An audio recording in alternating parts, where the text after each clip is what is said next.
नमस्कार दोस्तों, welcome to Sambhav education. This is Aryan. दोस्तों, शाम के 8 बज चुके हैं। जैसा कि आप सब जानते हैं, डेली शाम को 8 बजे स्पेशल रेलवे के लिए क्लास होती है। तो आज की क्लास में मॉडल पेपर डिस्कस, जिसमें जीके के इंपॉर्टेंट क्वेश्चन होंगे। सभी लोग क्लास को ध्यान से देखिएगा। जो एक्स्ट्रा फैक्ट आपको बताए जाएं उनको भी ध्यान से सुनिए, बिकॉज परीक्षा में उनसे भी क्वेश्चन पूछे जा सकते हैं। सभी को गुड इवनिंग। गुड इवनिंग दोस्तों। चलिए शुरू करते हैं आज की क्लास। इसका आंसर करिएगा क्वेश्चन नंबर फर्स्ट का। सबसे पुराना वेद आपको बताना है, तो आंसर करिए, बताइए राइट आंसर क्या होगा। टोटल अगर पूछा जाए कितने 4 वेद हैं, ऋग्वेद, यजुर्वेद, सामवेद और अथर्ववेद। वेदों की जो रचना है ये संस्कृत भाषा में की गई है। पूछा जाता है वेदों की रचना किस भाषा में की गई है, तो आप लोग याद रखिएगा संस्कृत भाषा में की गई है। इसका राइट आंसर क्या होगा? बी करेक्ट आंसर होगा ऋग्वेद। या तो option number B correct answer है। सबसे प्राचीन वेद पूछा गया है तो ऋग्वेद करेक्ट आंसर होगा। ऋग्वेद में आप लोग याद रखिएगा गायत्री मंत्र का उल्लेख है। ये प्रश्न पूछा जाता है परीक्षा में, गायत्री मंत्र का उल्लेख किस वेद में किया गया है, तो आप लोग याद रखिएगा ऋग्वेद में किया गया है। और योग का वर्णन भी पूछा जाता है किस वेद में मिलता है, तब भी आप लोग याद रखिएगा ऋग्वेद में योग का वर्णन मिलता है। बहुत अच्छे, सभी ने करेक्ट आंसर दिया। बी करेक्ट आंसर होगा ऋग्वेद। इसका आंसर करिएगा क्वेश्चन नंबर 2 का। फ्री थ्रो शब्द किस खेल से संबंधित है? वॉलीबॉल, बास्केटबॉल, बैडमिंटन या फिर क्रिकेट। जिसने अभी लाइव सेशन को लाइक नहीं किया है, लाइक कीजिए, शेयर कीजिएगा। चैनल पर नए हैं, चैनल को सब्सक्राइब कीजिए, वाला आइकन को प्रेस कीजिएगा ताकि सभी नोटिफिकेशन आप तक पहुंच सके। इसका right answer option number B होगा बास्केटबॉल। यस, फ्री थ्रो शब्द जो है ये बास्केट बॉल से संबंधित है। बी करेक्ट आंसर होगा। क्रिकेट आप लोग याद रखिएगा, डी करेक्ट आंसर नहीं होगा। फ्री हिट शब्द पूछा जाए, इंपॉर्टेंट है, पूछा जाता है फ्री हिट शब्द किससे संबंधित है, तब आप लोग याद रखिएगा क्रिकेट से संबंधित है। ये कौन सा शब्द है? फ्री थ्रो बास्केटबॉल से संबंधित है। बी करेक्ट आंसर होगा इसका। Good evening. चलिए आगे बढ़ते हैं। इसका आंसर करिएगा क्वेश्चन नंबर 3 का। गुवाहाटी किस नदी के किनारे स्थित है? गुवाहाटी असम का शहर है और गुवाहाटी में आप लोग याद रखिएगा कामाख्या देवी मंदिर है। ये पूछा जाता है कामाख्या देवी मंदिर कहाँ पर है? असम के गुवाहाटी में। इसका right answer option number C होगा, ब्रह्मपुत्र नदी के किनारे बसा है। सी करेक्ट आंसर होगा। ब्रह्मपुत्र नदी का जो उद्गम है ये तिब्बत से होता है। तिब्बत में ब्रह्मपुत्र नदी को सांगपोक नाम से जाना जाता है। सी करेक्ट आंसर होगा इसका। इसका आंसर करिएगा क्वेश्चन नंबर 4 का। आपको बताना है भूदान आंदोलन का नेतृत्व किसने किया था, तो सभी जल्दी से आंसर करिए क्वेश्चन नंबर 4 का। यह जो प्रश्न है ये एनटीपीसी की परीक्षा में पूछा हुआ प्रश्न है, प्रीवियस ईयर क्वेश्चन है। सभी इसका आंसर करिएगा, ऑप्शंस को पढ़ लीजिएगा, उसके बाद ही आंसर करिए। जल्दबाजी में आपको आंसर नहीं देना है। इसका right answer option number A होगा, विनोबा भावे। यस, ए करेक्ट आंसर होगा। विनोबा भावे ने भूदान आंदोलन का नेतृत्व किया था, तो ऑप्शन नंबर ए करेक्ट आंसर होगा। तो याद रखिए, इंपॉर्टेंट प्रश्न है। और एक क्वेश्चन पूछा जाता है, पहले भारतीय अगर पूछे जाए रैमन मैग्सेसे पुरस्कार किसे मिला था, तो आप लोग याद रखिएगा विनोबा भावे को पहला रैमन मैग्सेसे पुरस्कार मिला था। और जो रैमन मैग्सेसे पुरस्कार है जैसे आप लोग याद रखिएगा एशियाई नोबेल के नाम से भी जाना जाता है। इंपॉर्टेंट है, पूछा जाता है, एशियाई नोबेल के नाम से भी जानते हैं। तो इसका right answer option number A होगा, विनोबा भावे करेक्ट आंसर होगा। क्वेश्चन नंबर 5 के लिए आंसर करिएगा, राजा राम मोहन राय को युगदूत किसने कहा था? क्वेश्चन नंबर 5 का करेक्ट आंसर क्या होगा? Option number B correct answer है, सुभाष चंद्र बोस ने राजा राम मोहन राय को युगदूत कहा था। Option number B correct answer होगा। क्वेश्चन नंबर 6 इस प्रकार से है, जलियांवाला बाग हत्याकांड कहां पर हुआ था? इसका राइट आंसर क्या होगा? अगर पूछा जाए कब हुआ था, तो आप लोग याद रखिएगा 13 अप्रैल 1919 में ये पूछा जाता है। कहां पर हुआ था? पंजाब में। डी करेक्ट आंसर होगा। क्वेश्चन नंबर 6 का option number D correct answer होगा। इसका आंसर करिएगा क्वेश्चन नंबर 7 का। ज्योग्राफी संबंधित प्रश्न है, नील नदी घाटी में निम्न में से किस सभ्यता का विकास हुआ है? आपको बताना है, ये 4 ऑप्शन दिए गए हैं इसमें से, तो सभी जल्दी से आंसर करिएगा क्वेश्चन नंबर 7 का।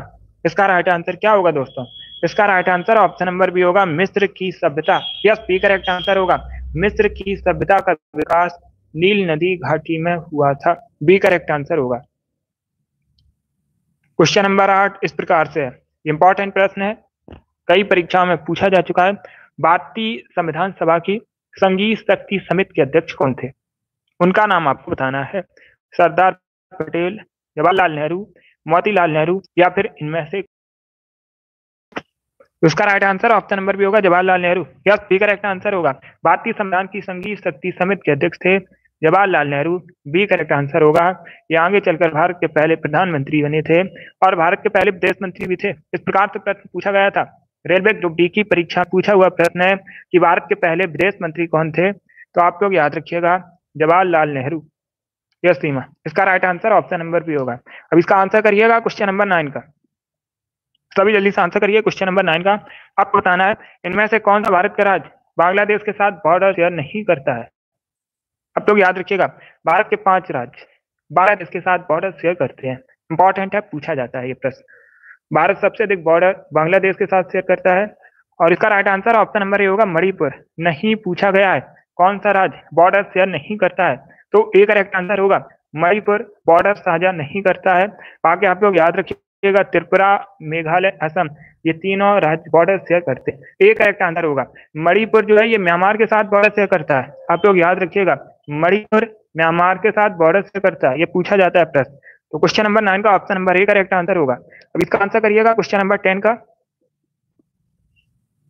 आपको बताना है इनमें से कौन सा राज्य प्रमुख कोयला उत्पादक नहीं है। छत्तीसगढ़, वेस्ट बंगाल, महाराष्ट्र या फिर राजस्थान। विश्व में सबसे अधिक कोयले का उत्पादन कहाँ पर होता है? इंपॉर्टेंट प्रश्न है, पूछ सकते हैं। तो आप लोग याद रखिएगा चाइना में। कहाँ पर विश्व में सबसे अधिक कोयले का उत्पादन होता है? चाइना में। अब आपसे पूछा गया है, ये 4 ऑप्शन दिए गए हैं और पूछा गया इनमें से कौन सा कोयला उत्पादक राज्य नहीं है। महाराष्ट्र करेक्ट आंसर नहीं होगा। महाराष्ट्र कोयला उत्पादक राज्य है। इसका right answer option number D होगा राजस्थान। डी करेक्ट आंसर होगा। बाकी छत्तीसगढ़, वेस्ट बंगाल, महाराष्ट्र ये सभी कोयला उत्पादक राज्य हैं। तो क्वेश्चन नंबर 9 का option number D correct answer होगा। राजस्थान करेक्ट आंसर होगा। Good evening. अगला क्वेश्चन देखते हैं। इसका आंसर करिएगा क्वेश्चन नंबर 11 का। आपको बताना है कौन सी बौद्ध रचना गीता के समान पवित्र मानी जाती है। ये 4 ऑप्शन आपको दिए गए, जातक, धम्मपद, त्रिपिटक या बुद्ध चरित्र। तो सभी जल्दी से आंसर करिए। अगर कोई प्रश्न आपको नहीं आता है उसे नोट डाउन कर सकते हो। इसका right answer option number B होगा धम्मपद। बी करेक्ट आंसर होगा। धम्मपद जो है ये बौद्ध रचना है। ये एक बौद्ध रचना है, गीता के समान पवित्र मानी जाती है। तो बी करेक्ट आंसर होगा। या बी करेक्ट आंसर होगा। चलिए आगे बढ़ते हैं। बहुत अच्छे। इसका आंसर करिएगा क्वेश्चन नंबर 12 का। भारत में कॉफी की खेती के लिए सबसे उपयुक्त क्षेत्र कौन सा है? कच्छ का रण, दक्षिणी पठार, सिंधु गंगा घाटी या फिर ऑप्शन नंबर डी ब्रह्मपुत्र घाटी। तो सभी जल्दी से आंसर करिए क्वेश्चन नंबर 12 के लिए। पहले प्रश्न को समझिए उसके बाद ही आंसर करिएगा। जल्दबाजी में आपको आंसर नहीं देना। आपसे क्या पूछा गया है? भारत में कॉफी की खेती के लिए सबसे उपयुक्त क्षेत्र कौन सा है? ए करेक्ट आंसर कैसे होगा? इसका right answer option number B होगा दक्षिणी पठार। भारत में सबसे अधिक कॉफी का उत्पादन कहां पर होता है? कर्नाटका में। कहां पर होता है? कर्नाटका में। कर्नाटका कहां पर है? दक्षिणी पठार में। तो option number B correct answer होगा इसका। ए करेक्ट आंसर नहीं होगा, बी करेक्ट आंसर होगा। यस, कच्छ का रण कहां पर है? ये गुजरात में मुख्यतः। ए करेक्ट आंसर कैसे होगा? भारत में सबसे अधिक कॉफी का उत्पादन कहां पर होता है? कर्नाटका में। कर्नाटका कहां पर है? दक्षिणी पठार में। तो बी करेक्ट आंसर होगा। तो इसका आंसर करिएगा क्वेश्चन नंबर 13 का। हिंद महासागर में स्थित सबसे बड़ा द्वीप कौन सा है? सभी जल्दी से आंसर करिए क्वेश्चन नंबर 13 का। बताइए इसका राइट आंसर क्या होगा? हिंद महासागर में स्थित सबसे बड़ा द्वीप कौन सा है? बोर्नियो करेक्ट आंसर नहीं होगा। आपसे ये नहीं पूछा गया एशिया महाद्वीप का सबसे बड़ा द्वीप कौन सा है, तो आप लोग याद रखिएगा। अगर पूछा जाता एशिया महाद्वीप का सबसे बड़ा द्वीप कौन सा है, तब बोर्नियो करेक्ट आंसर होगा। हिंद महासागर का पूछा गया, मेडागास्कर करेक्ट आंसर होगा इसका। मेडागास्कर करेक्ट आंसर होगा इसका क्वेश्चन नंबर 13 का। और अगर पूछा जाए विश्व का सबसे बड़ा द्वीप कौन सा है, तो आप बताइएगा। सभी जल्दी से बताइएगा विश्व का सबसे बड़ा द्वीप कौन सा है।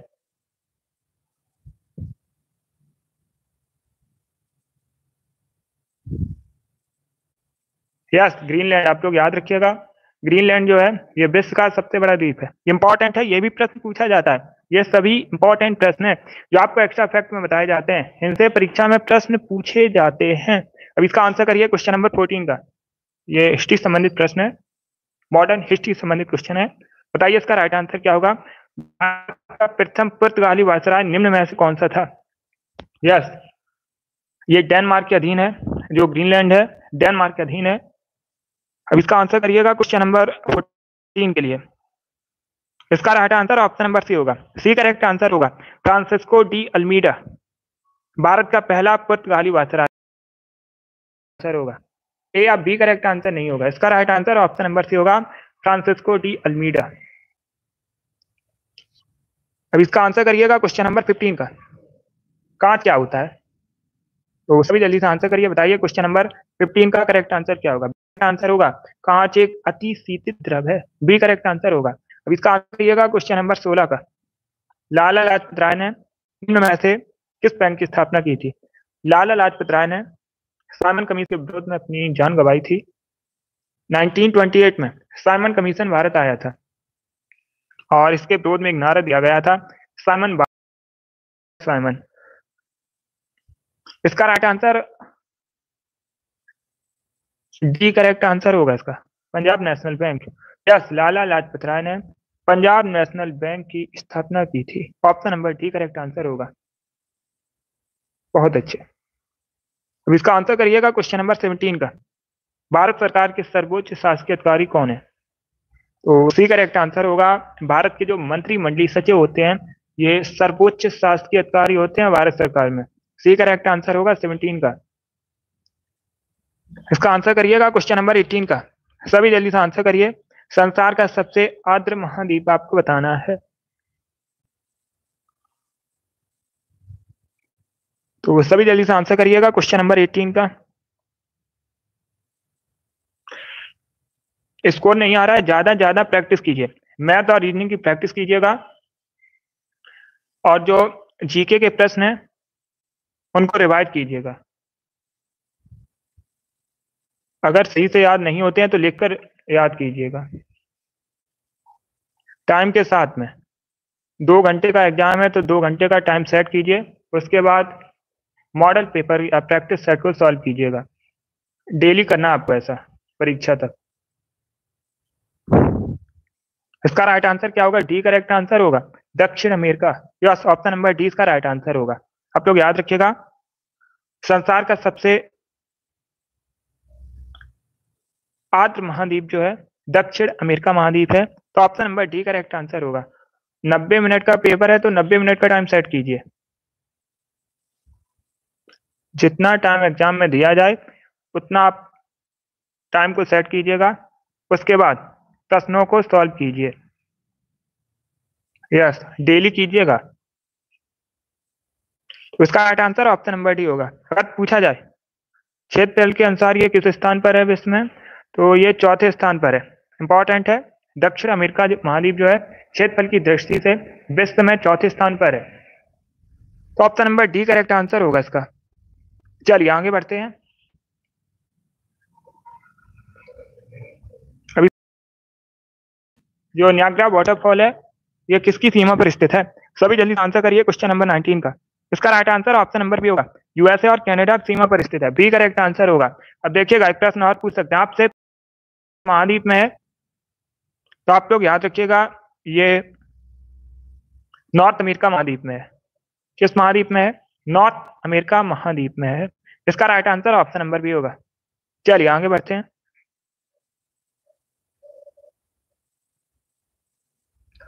इसका आंसर करिएगा क्वेश्चन नंबर 20 का। एफिल टावर कहां पर है, तो एफिल टावर ये पेरिस में है। डी करेक्ट आंसर होगा। पेरिस फ्रांस की राजधानी, आप लोग याद रखिएगा पेरिस जो है फ्रांस की राजधानी है। फ्रांस को लघु यूरोप के नाम से जानते हैं, पूछा जाता है लघु यूरोप किसे कहा जाता है, तो आप लोग याद रखिएगा ये फ्रांस को कहते हैं। और एक क्वेश्चन पूछा जाता है पेरिस किस नदी के तट पर स्थित है, तो आप लोग याद रखिएगा पेरिस सीन नदी के किनारे स्थित है। किस नदी के किनारे स्थित है, सीन नदी के किनारे स्थित है। 2024 में जो ओलंपिक खेल है ये पेरिस में आयोजित हुए थे। इंपॉर्टेंट है, इसको आप लोग याद रखिएगा। बहुत अच्छे। यस, डी करेक्ट आंसर होगा। पेरिस करेक्ट आंसर होगा, जो कि फ्रांस की कैपिटल है। इसका आंसर करिएगा क्वेश्चन नंबर 21 का। उपराज्यपाल की नियुक्ति कौन करता है? राज्यपाल या उपराज्यपाल की नियुक्ति करते हैं राष्ट्रपति। ए करेक्ट आंसर होगा। इसका आंसर करिएगा क्वेश्चन नंबर 22 का। ज्ञानपीठ पुरस्कार किस क्षेत्र में दिया जाता है? तो सभी जल्दी से आंसर करिए क्वेश्चन नंबर 22 के लिए। औसत के क्षेत्र में, सामाजिक कार्य के क्षेत्र में, साहित्य के क्षेत्र में, या फिर सिनेमा के क्षेत्र में? तो इसका right answer option number C होगा, साहित्य के क्षेत्र में। सी करेक्ट आंसर होगा। ज्ञानपीठ पुरस्कार जो है साहित्य के क्षेत्र में दिया जाता है। सी करेक्ट आंसर होगा। अब देखिएगा, 2-3 क्वेश्चन हैं जो परीक्षा में से संबंधित पूछे जाते हैं। एक तो ये प्रश्न आपसे पूछ सकते हैं, कब से देना प्रारंभ हुआ? 1965 से देना प्रारंभ हुआ। इंपॉर्टेंट है, इसे याद रखिएगा। और पहले व्यक्ति कौन है जिनको ज्ञानपीठ पुरस्कार मिला था? तो आप लोग याद रखिएगा, जी शंकर कुरुप। ये मलयालम भाषा के लेखक थे, ये भी इंपॉर्टेंट है, इसे आप लोग याद रखिएगा, जी शंकर कुरुप। इनको 1965 में पहला ज्ञानपीठ पुरस्कार मिला था। अब देखिएगा, एक क्वेश्चन और पूछ सकते हैं, आपसे पूछ सकते हैं, पहली महिला कौन थी?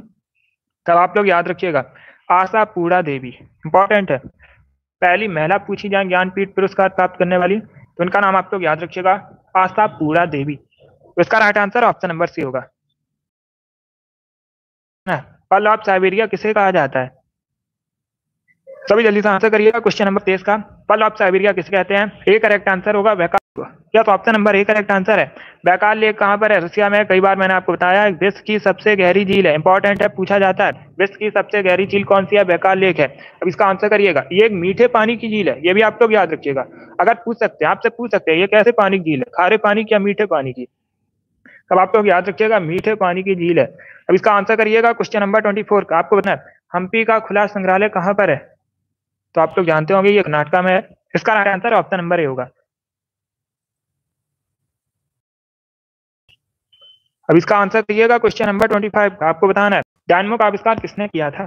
सभी जल्दी से आंसर करिए, बताइए डायनमो का आविष्कार किसने किया था? Thomas Alva Edison, Michael Faraday, right बंधु, या फिर ग्राम बेल? इसका राइट बी करेक्ट आंसर होगा। Thomas Alva Edison correct answer नहीं होगा, आंसर ऑप्शन नंबर बी होगा, माइकल फेराडे किया था। इसका आंसर करिएगा क्वेश्चन नंबर 26 का। आपको बताना है, वह मुगल शासक कौन थे जिसने अपनी स्वयं आत्मकथा लिखी है? उनका नाम आपको बताना है। बाबर जहांगीर, जहांगीर शेर शाह, हुमायूं अकबर, या फिर बाबर हुमायूं? तो सभी इसका आंसर करिएगा। बी करेक्ट आंसर नहीं होगा इसका, शेर शाह मुगल शासक नहीं था। बी करेक्ट आंसर नहीं होगा इसका। इसका right answer option number A होगा। सी करेक्ट आंसर भी नहीं होगा। हुमायूं नामा को गुलबदन बेगम ने लिखा है। किसने लिखा है? गुलबदन बेगम ने लिखा है हुमायूं नामा को। और अकबर नामा को स्वयं अकबर ने नहीं लिखा है, अबुल फजल द्वारा लिखा गया अकबर नामा। इसका right answer option number A होगा, बाबर नामा और जहांगीर, इन्होंने स्वयं अपनी आत्मकथा लिखी है। तो क्या करेक्ट आंसर होगा? ऑप्शन नंबर ए इसका राइट आंसर होगा, बाबर जहांगीर करेक्ट आंसर होगा। Good evening. अब इसका आंसर करिएगा क्वेश्चन नंबर 27 का। आपको बताना है, मुलायम कोयला के नाम से किसे जाना जाता है? सभी जल्दी से आंसर करिए, बताइए इसका राइट आंसर क्या होगा। ऑप्शंस को पढ़ लीजिएगा, उसके बाद आपको आंसर नहीं देना है। आंसर करिए, बताइए इसका राइट आंसर क्या होगा। सी करेक्ट आंसर होगा। यस, सी करेक्ट आंसर होगा। मुलायम कोयला पूछा गया है। मुलायम कोयला किसे कहते हैं? तो आप लोग याद रखिएगा, विटमिनस को कहते हैं। सी करेक्ट आंसर होगा। लिग्नाइट को भूरा कोयला कहा जाता है, ये भी इंपॉर्टेंट है, पूछा जाता है भूरा लिग्नाइट को। और सबसे उच्च कोटि का कोयला पूछा जाए तो आप लोग याद रखिएगा, एंथ्रासाइट सबसे उच्च कोटि का कोयला है। आज सुबह 10 बजे लाइव सेशन नहीं हुआ था, कल होगा लाइव सेशन सुबह 10 बजे। इसका right answer option number C होगा, बिटमिनस करेक्ट आंसर होगा। इसका आंसर करिएगा क्वेश्चन नंबर 28 का। आपको बताना है, संविधान का कौन सा अनुच्छेद पंचायती राज स्थापित करता है? तो सभी जल्दी से आंसर करिए, बताइए इसका राइट आंसर क्या होगा। ऑप्शन को पढ़ लीजिएगा, उसके बाद आंसर करिए, जल्दबाजी में आपको आंसर नहीं देना है। भारतीय संविधान का कौन सा अनुच्छेद पंचायती राज स्थापित करता है? सी करेक्ट आंसर होगा अनुच्छेद 40, डीपीएसपी है। सी करेक्ट आंसर होगा इसका। अब इसका आंसर करिएगा क्वेश्चन नंबर 29 के लिए।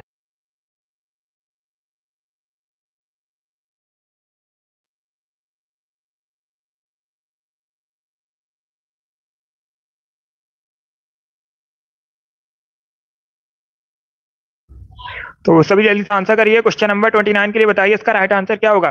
जनरल डायर की हत्या किसने की थी। सी करेक्ट ऊधम सिंह ने 9 का। बहुत अच्छी दोस्तों, सभी ने इस बार करेक्ट आंसर दिया है। इसका आंसर करिएगा क्वेश्चन नंबर 30 का। आपको बताना है पोलियो रोग मुक्त करता है, तो इसका राइट आंसर होगा ऑप्शन नंबर ए लीवर। या तो ऑप्शन नंबर ए करेक्ट आंसर होगा। पोलियो रोग जो है मुक्ता लीवर को प्रभावित करता है, तो ऑप्शन नंबर ए करेक्ट आंसर होगा। इसका आंसर करिएगा क्वेश्चन नंबर 31 के लिए। बताइए इसका राइट आंसर क्या होगा। कोई वित्तीय बिल प्रस्तावित हो सकता है, ये प्रश्न मैंने आपको पहले भी बताया था, तो आप लोग राइट आंसर करिएगा। बताइए इसका राइट आंसर क्या होगा। बी करेक्ट आंसर होगा केवल लोकसभा। यह option number B correct answer है। कोई भी वित्तीय बिल है ये केवल लोकसभा में प्रस्तावित हो सकता है, तो option number B correct answer है। इसका आंसर करिएगा।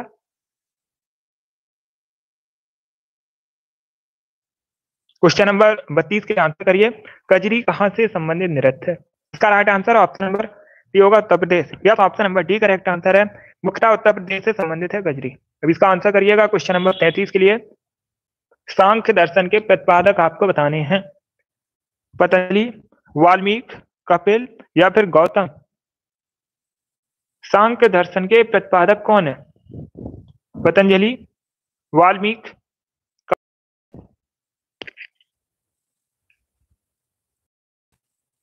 इसका right answer option number C होगा कपिल। सी करेक्ट आंसर होगा। महर्षि कपिल सांख्य दर्शन के प्रतिपादक हैं, option number C correct answer होगा। अब इसका आंसर करिएगा क्वेश्चन नंबर 34 के लिए। निम्न में से किसका प्राचीन नाम फार्मोसा है।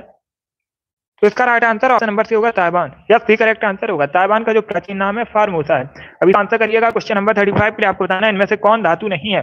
पारा, जस्ता, टंगस्टन, फास्फोरस। तो option number D correct answer होगा। फास्फोरस का धातु है। फास्फोरस क्या एक धातु है, बाकी सभी ये धातु है। पारा एकमात्र धातु है जो द्रव अवस्था में पाई जाती है। तो option number D correct answer के लिए। आपको बताना है निम्न में से किसे नहरों का शहर कहते हैं। नहरों का देश कहा जाए किसे कहा जाता है पूछा जाए, तो आप लोग याद रखिएगा पाकिस्तान को नहरों का देश कहा जाता है। और यहाँ पर क्या पूछा गया, नहरों का शहर किसे कहते हैं, तो वेनिस करेक्ट आंसर होगा। वेनिस कहाँ पर है, इटली में है। रोम करेक्ट आंसर नहीं होगा। रोम इटली की राजधानी है, लेकिन रोम करेक्ट आंसर नहीं होगा इसका। इसका राइट आंसर क्या होगा, वेनिस करेक्ट आंसर, ही करेक्ट आंसर होगा। अब इसका आंसर करिएगा क्वेश्चन 7 का। आपको बताना है भारत में सूती वस्त्रों की राजधानी मुंबई को कहा जाता है। कई बार मैंने आपको एक्स्ट्रा फैक्ट में बताया भी है। इसका आंसर करिएगा क्वेश्चन नंबर 38 का। आपको बताना है गन आइलैंड नामक पुस्तक किसके द्वारा लिखी गई है। इसका राइट आंसर क्या होगा। गन आइलैंड पुस्तक के लेखक अमिताभ घोष करेक्ट आंसर होगा। अमिताभ घोष द्वारा लिखी गई है गन आइलैंड पुस्तक। बी करेक्ट आंसर नहीं होगा, सी करेक्ट आंसर होगा इसका। 39 के लिए आंसर करिएगा। राष्ट्रमंडल दिवस कब मनाया जाता है। दिवस से संबंधित परीक्षा में इंपॉर्टेंट टॉपिक है, अच्छे से पढ़िएगा। 15 जनवरी को, 24 मई को, 2 अक्टूबर को या फिर 31 अक्टूबर को राष्ट्रमंडल दिवस कब मनाते हैं। 24 मई करेक्ट आंसर होगा। सभी ने राइट आंसर दिया, बहुत अच्छे। इस बार आप सभी के राइट आंसर हैं। इसका आंसर करिएगा क्वेश्चन नंबर 40 का। अच्छा क्वेश्चन है, यहाँ से आपके 2 से 3 क्वेश्चन कंप्लीट होंगे। पढ़िए। 1933 की फिल्म गांधी में अपने योगदान के लिए भानु अथैया भारत की पहली ऑस्कर पुरस्कार विजेता बनी। उन्हें इसका राइट आंसर बताइएगा। 3 क्वेश्चन कंप्लीट हुए। पहला क्वेश्चन पूछा जाता है भारत की पहली ऑस्कर पुरस्कार विजेता कौन है, तो आप लोग याद रखिएगा भानु अथैया। ये पहली ऑस्कर पुरस्कार विजेता है भारत की। किस फिल्म के लिए मिला था, तो आप लोग याद रखिएगा फिल्म का नाम था गांधी। कब आई थी फिल्म, ये भी पूछा जा सकता है, तो आप लोग याद रखिएगा 1983 में। किस श्रेणी में पुरस्कार मिला था, तो इसका right answer option number A होगा, सर्वश्रेष्ठ कॉस्ट्यूम डिजाइन। ए करेक्ट आंसर होगा इसका। बी करेक्ट आंसर नहीं होगा। बी करेक्ट आंसर नहीं होगा इसका, आपके आंसर गलत है। इसका right answer option number A होगा, सर्वश्रेष्ठ कॉस्ट्यूम डिजाइन। तो ऑप्शन नंबर ए करेक्ट आंसर होगा। इसे आप लोग याद रखिएगा। यहाँ से आपके 4 से 5 क्वेश्चन कंप्लीट हुए। इंपॉर्टेंट प्रश्न है जो पूछे जाते हैं परीक्षा में। 41 के लिए आंसर करिए। और अगर महिला पूछी जाए तब भी आप लोग याद रखिएगा, ये महिला थी। अब इसका आंसर करिएगा क्वेश्चन नंबर 41 के लिए। मुंडथुरई वन्यजीव अभ्यारण्य कहाँ पर है? तमिलनाडु करेक्ट आंसर होगा इसका। इसका right answer option number B होगा, Tamil Nadu. Yes, B correct answer होगा। अब इसका आंसर करिएगा क्वेश्चन नंबर 42 के लिए। आपको बताना है लखनऊ समझौता कब हुआ था? 1915 में, 1914 में, 1916 में या फिर 1920 में? तो सी करेक्ट आंसर होगा 1916 में। आप लोग याद रखिएगा, लखनऊ समझौता हुआ था। Option number C correct answer होगा। अब इसका आंसर करिए क्वेश्चन नंबर 43 के लिए। आपको बताना है क्योटो कहाँ का शहर है? क्योटो जापान का शहर है। डी करेक्ट आंसर होगा। जापान की राजधानी टोक्यो है। जापान जो है एशिया महाद्वीप के अंतर्गत आता है। होन्शु जापान का सबसे बड़ा द्वीप है और सबसे छोटा द्वीप पूछा जाए तो आप लोग याद रखिएगा शिकोकू है। जापान की राजधानी टोक्यो है। अब इसका आंसर करिएगा क्वेश्चन नंबर 44। जिंक ऑक्साइड का, सिल्वर नाइट्रेट का या फिर जिंक फास्फाइड का? तो option number D correct answer होगा, जिंक फास्फाइड का। यस, डी करेक्ट आंसर होगा। चूहा मारने के लिए जिंक फास्फाइड का प्रयोग करते हैं। क्वेश्चन नंबर 44 का option number D correct answer होगा। अब इसका आंसर करिएगा क्वेश्चन नंबर 45 के लिए। आपको बताना है इसका राइट आंसर। इतिहास से संबंधित क्वेश्चन है। शिवाजी का राज्याभिषेक कब हुआ था? शिवाजी ने मराठा साम्राज्य की स्थापना की थी। कई बार मैंने आपको बताया भी है। मराठा साम्राज्य की राजधानी क्या थी? रायगढ़। ये पूछा जाता है। और रायगढ़ में शिवाजी का राज्याभिषेक हुआ था। कब हुआ था? 1674 में, 1674 में। Option number B correct answer होगा। ए करेक्ट आंसर नहीं होगा। इसका right answer option number B होगा, 1674, 1674। बी करेक्ट आंसर है। अब इसका आंसर करिएगा क्वेश्चन नंबर 46 के लिए। आपको बताना है तुगलकनामा के लेखक कौन है? तो सभी जल्दी से आंसर करिएगा क्वेश्चन नंबर 45 के लिए। सॉरी, क्वेश्चन नंबर ये 46 है। इसका राइट आंसर आपको बताना है तुगलकनामा के लेखक। सभी जल्दी से आंसर करिए क्वेश्चन नंबर 46 का। बताइए राइट आंसर क्या होगा? अबुल फजल करेक्ट आंसर नहीं होगा। अभी मैंने आपको बताया था अकबरनामा को अबुल फजल द्वारा लिखा गया है। डी करेक्ट आंसर नहीं होगा। आपके आंसर गलत हैं। रोहित, वेरी गुड, आपका राइट आंसर है। इसका right answer option number B होगा, अमीर खुसरो। तुगलकनामा को अमीर खुसरो ने लिखा था। बी करेक्ट आंसर होगा। खड़ी बोली का जनक इसी को कहा जाता है। आप लोग याद रखिएगा, इन्हीं को कहा जाता है। और आप लोग याद रखिएगा तोता हिंद के नाम से भी जानते हैं। सीमा, अनुराधा, आपके भी राइट आंसर है। रिंकू, संजय, वेरी गुड, आपके भी राइट आंसर है। अमित, बी करेक्ट आंसर होगा इसका। तो इसका आंसर करिएगा क्वेश्चन 7 के लिए। सॉल्वी, वेरी गुड, आपका भी राइट आंसर है। क्वेश्चन नंबर 47 के लिए आंसर करिए। सैमसंग किस देश की कंपनी है? Japan, China, America, South Korea? Yes Seema. अब इसका आंसर करिए क्वेश्चन नंबर 47 के लिए। डी करेक्ट आंसर होगा, South Korea.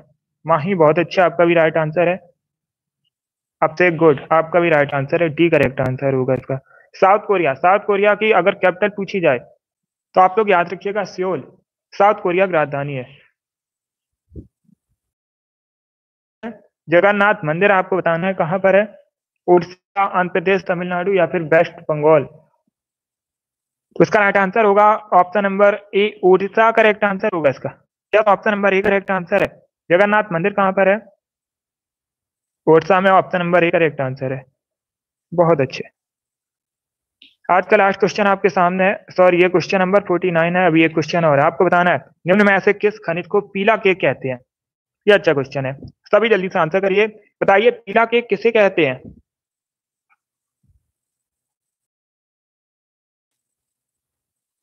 B correct answer होगा, यूरेनियम को। ऑप्शन नंबर बी का राइट आंसर होगा। यूरेनियम को कहते हैं पीला केक।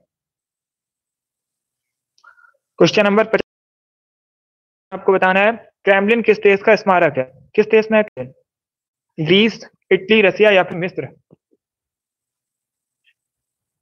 रसिया करेक्ट आंसर होगा इसका।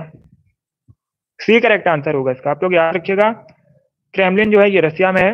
ऑप्शन नंबर सी इसका राइट आंसर है। बहुत अच्छे, जिसने भी ऑप्शन नंबर सी दिया उनका सही उत्तर है। वेरी गुड दोस्तों। चलिए दोस्तों, आज की क्लास में हमने मॉडल पेपर डिस्कस किया जिसमें जीके के 50 क्वेश्चन थे। आई होप आप सभी को ये प्रश्न समझ आए होंगे। तो क्लास को लाइक कीजिए, शेयर कीजिए, चैनल पर नए हैं चैनल को सब्सक्राइब कीजिएगा, बेल आइकन को प्रेस कीजिए ताकि सभी नोटिफिकेशन आप तक पहुंच सकें। ये वाली डेली क्लास होती है शाम को 8 बजे। सब डेली सेशन को ज्वाइन कीजिएगा, टाइम को याद रखिएगा, टाइम से सेशन ज्वाइन कीजिए। अगली क्लास होगी कल सुबह 10 बजे। चलिए इसी के साथ मैं आपको मिलूंगा अगली क्लास में। Thank you guys, thank you for watching.